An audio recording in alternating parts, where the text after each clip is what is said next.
A river runs under it, this old mill. A river full of fishes and weeds and frogs and stuff. And over the river is a wooden bridge that leads to the seats where the people cross.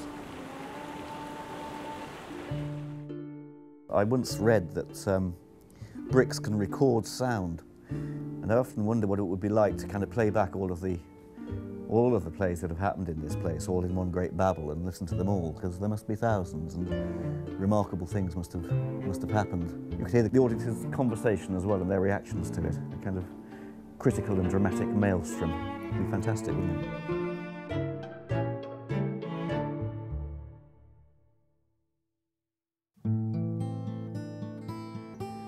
Okay, well, this is the Watermill Theatre. It's a beautiful building, as you can see. It's been here for about 300 years in various forms. It started out as a corn mill. It's been a fulling mill, which is when you take the grease out of sheep's wool, and it's also been a paper mill, supplying vellum paper to pretty posh solicitors in London, I think, at the time. And now it's a theatre factory. We make theatre here. We make plays, we write them, we put them on, we tour them all around the country and all around the world, in fact. But it's interesting, I think, that the factory use of the building carries on in that way.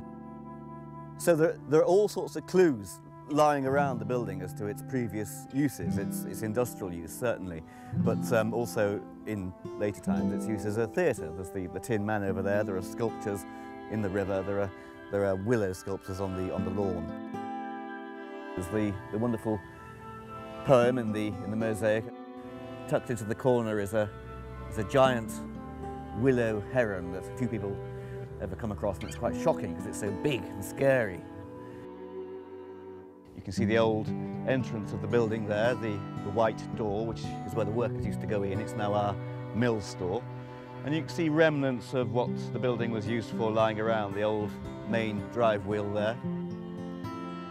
There are various shafts and mill wheels. One thing our audiences don't generally know is that under the lawn here is a 200-year-old brick tunnel, which takes quite a bit of weight, obviously, through which the mill stream flows. Terrific body of water every day, actually, coming out under this bridge here and out and round back into the Lambourne again. All sorts of things that leave a record of what's been going on in and around this place for the last 200 years.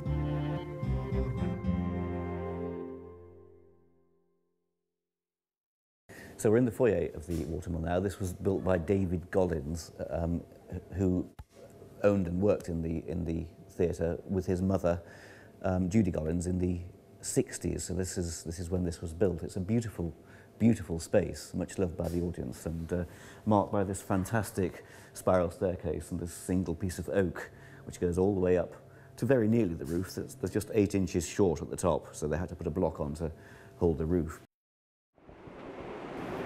Okay, so this is the coolest place in the Watermill in terms of temperature, because of the rush of water coming beneath us on this wooden bridge we're now standing on. And there's this wonderful petrified mill wheel here, which, when it turned, must have produced a massive amount of power.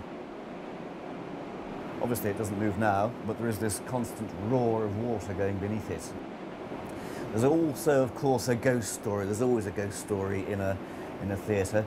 It's always chilly in here, and I said that's maybe because of the water, but it could be because years ago, so it's said, a little girl was sent down there to clear the weeds from the wheel and was swept away and drowned in the tunnel I spoke of earlier and was found at the end of the mill race.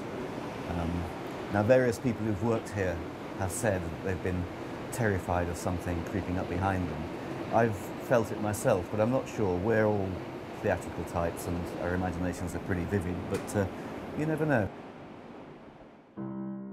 So we're inside the auditorium now, inside the factory, and the interesting thing about this space is that it's 3 floors made into one great big room, really.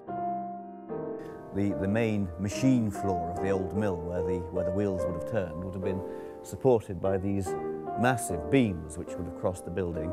But David Gollins removed that floor to make this wonderful space, which is very reminiscent really of a Victorian music hall, somewhere a bit like Hoxton Hall in East London.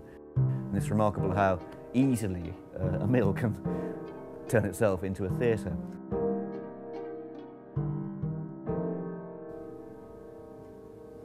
Okay, I'm up here in the slit seats on the edge, and the interesting thing about being so close to the roof is that you can see the old grain chutes that came down from the floor above. There's one there, one over there. There's also a winch just over there, and some sort of pulley device over here. And these things share the roof with the very modern theatre lights that are up here now. It's a strange kind of harmony that's created in this old mill, I think. A river runs under it, and that river is life. And every life is more than a string of days. What about the thoughts, the loves, the jokes, dreams and schemes? Small thin hopes, big fat despairs, the cares of a community, all on our little bridge.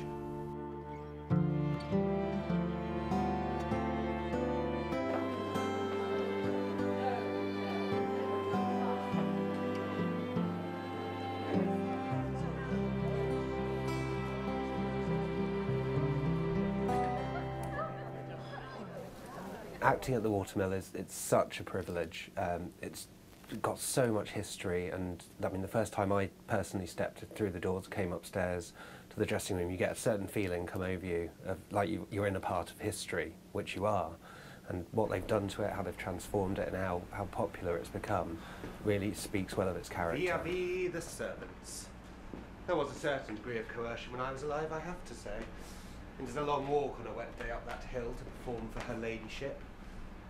And yet we still did it. Back then we had no choice.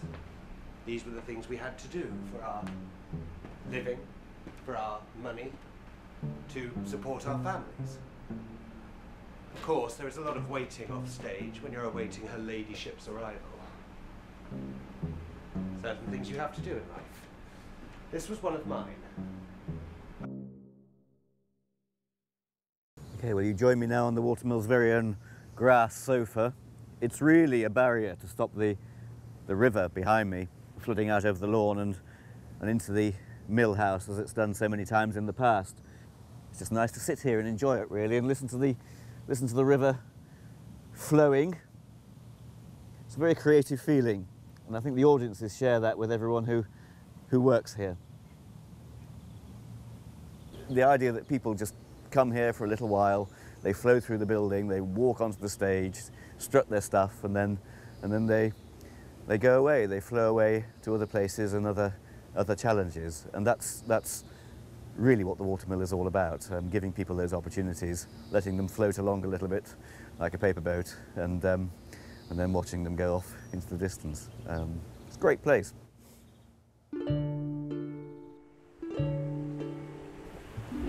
A river runs under it, and the river never stops. And if a drop of that river could be caught, held in a hand, tasted, smashed in a clap, and if that single drop was you in the palm of that hand, held in a moment between words, between a breath, then our wooden bridge has carried you.